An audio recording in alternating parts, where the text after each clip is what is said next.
Welcome to our channel. Get ready for a collection of incredible stories that will send shivers down your spine.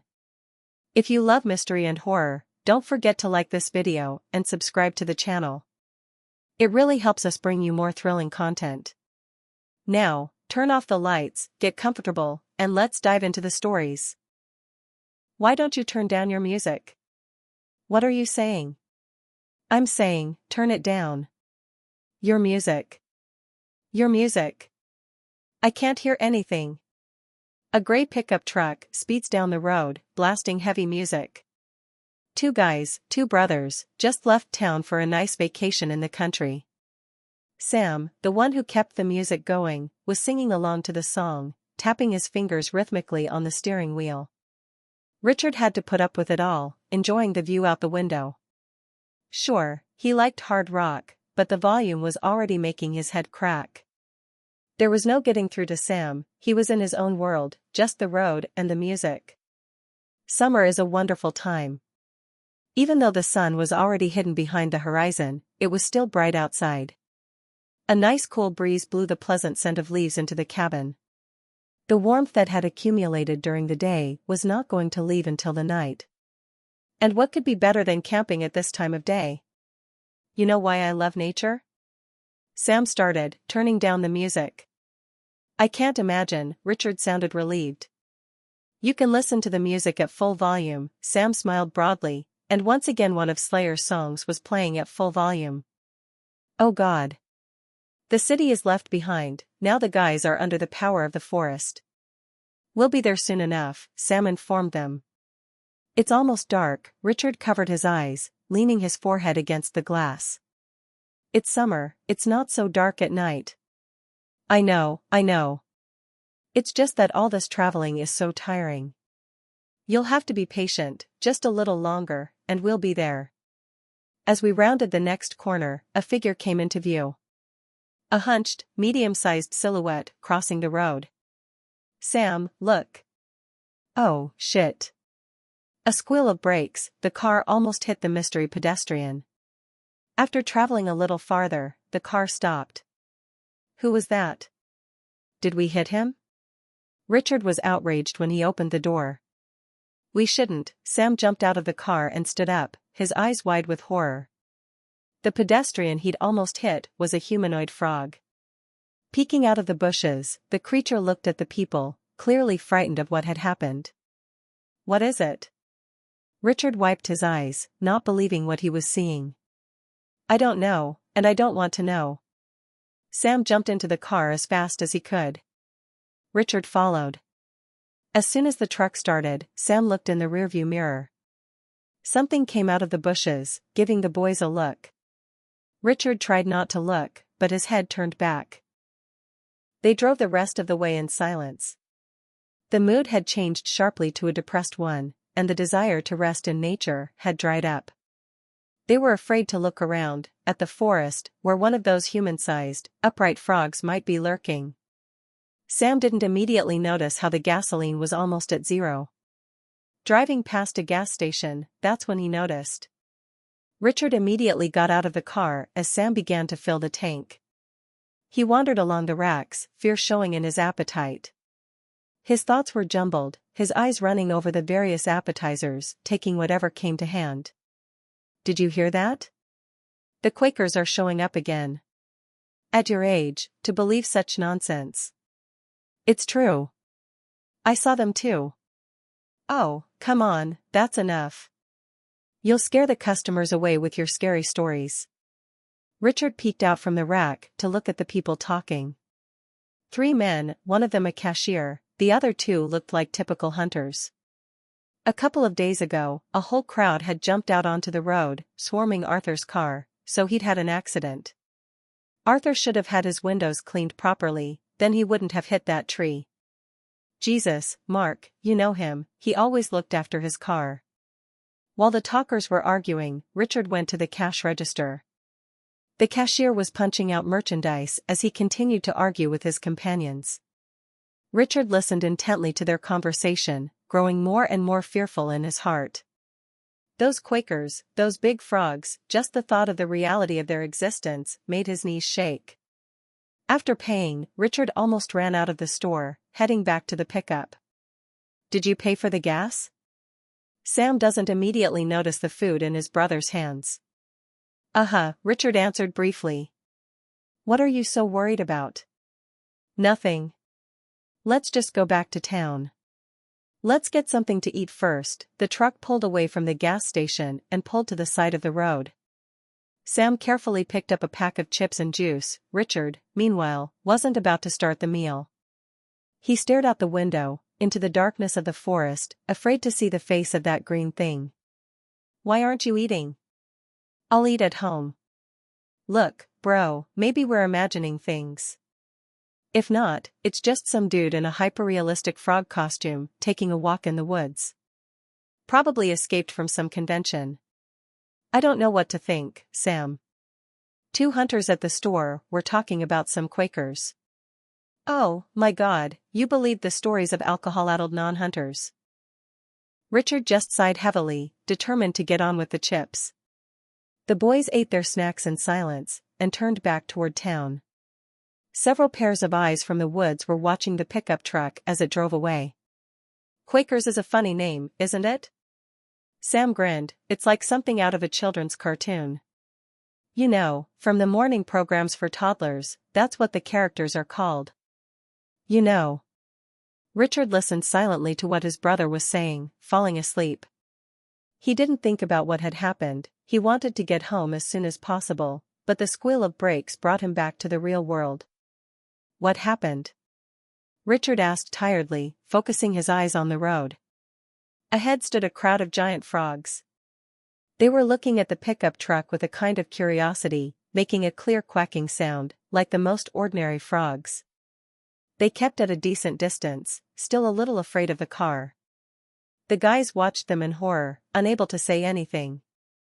"Crush them." Richard was the first to break the silence. "Are you serious?"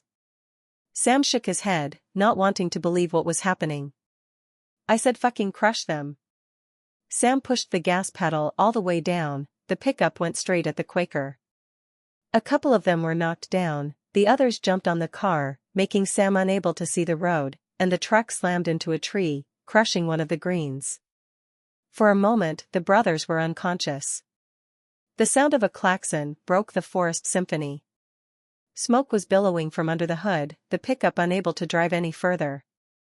The other Quakers hid wherever they could. Sam was the first to regain consciousness. His headache was like 100 sledgehammers hitting his skull, and he couldn't stand on his feet properly. He threw himself out of the driver's seat, kicked the door, and crawled away. "Sam.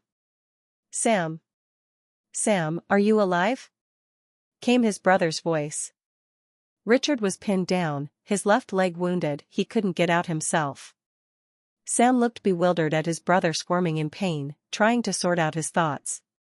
"I'll get help." Sam stepped out onto the empty road. It was getting dark, not many people would be driving by at this hour. It was a long walk to the gas station. Sam almost cried at the hopelessness of the situation. "It's like being in a crazy, scary dream, and you just can't wake up," Richard shouted. The Quakers had already reached him, one of them swallowing the poor guy alive on the spot.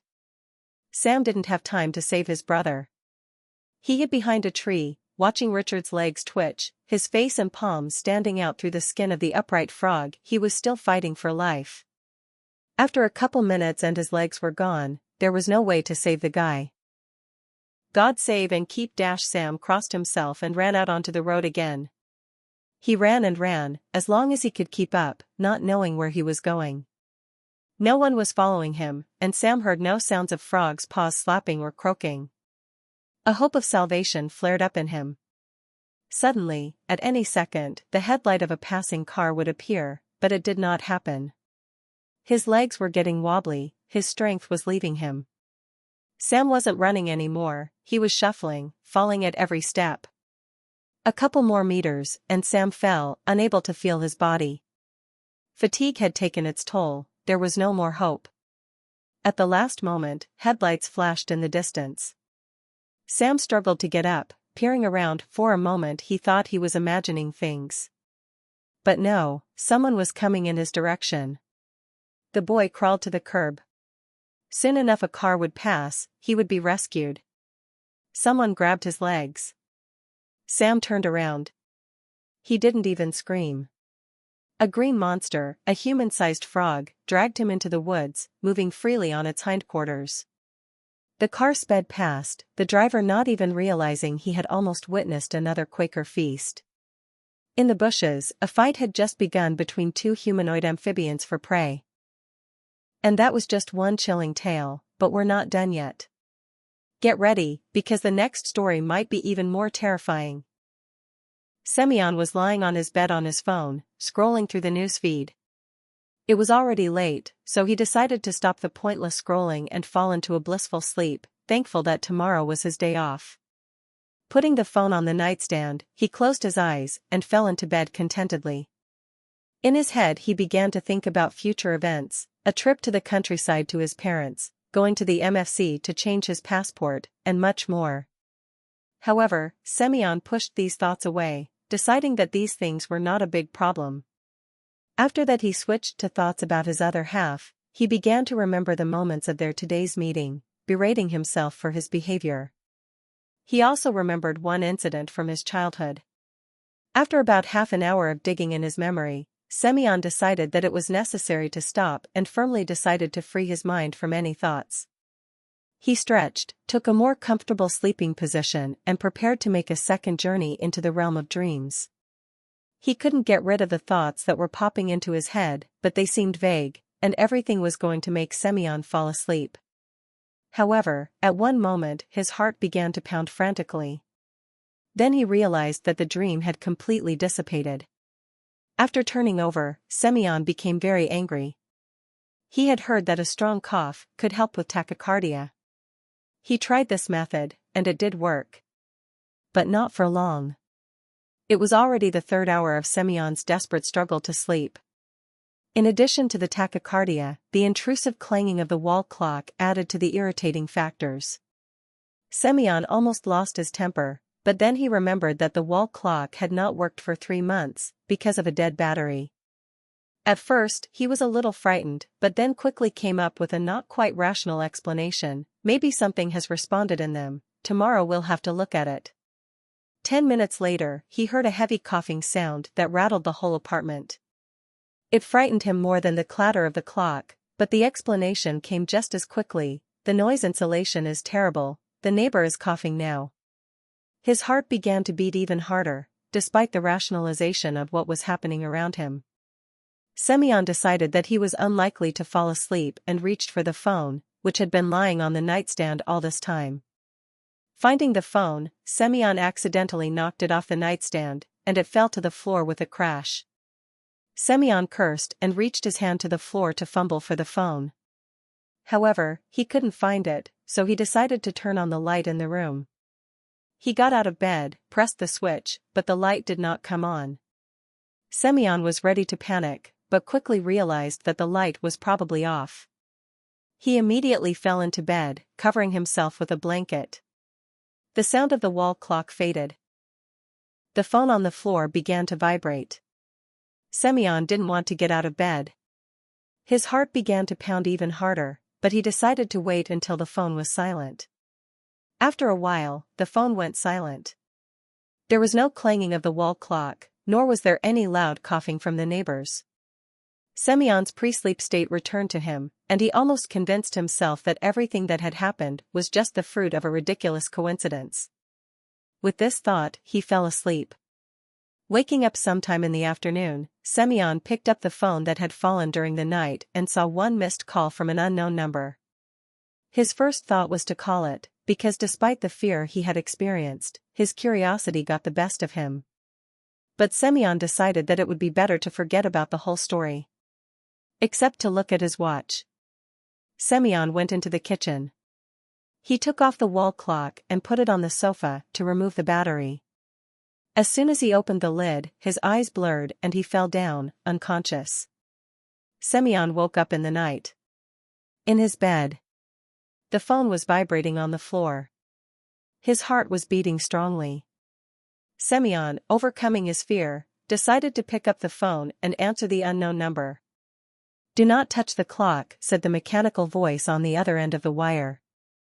However, it was too late. Semyon's eyes closed, his heart was ready to jump out of his chest. The next day, Semyon's relatives sounded the alarm. When they arrived at his apartment, they found him dead. Semyon was lying on his back, his eyes staring at a point on the ceiling. From the kitchen, they could hear the clanging of the wall clock. Thanks for watching. Like and subscribe to the channel. Until next time.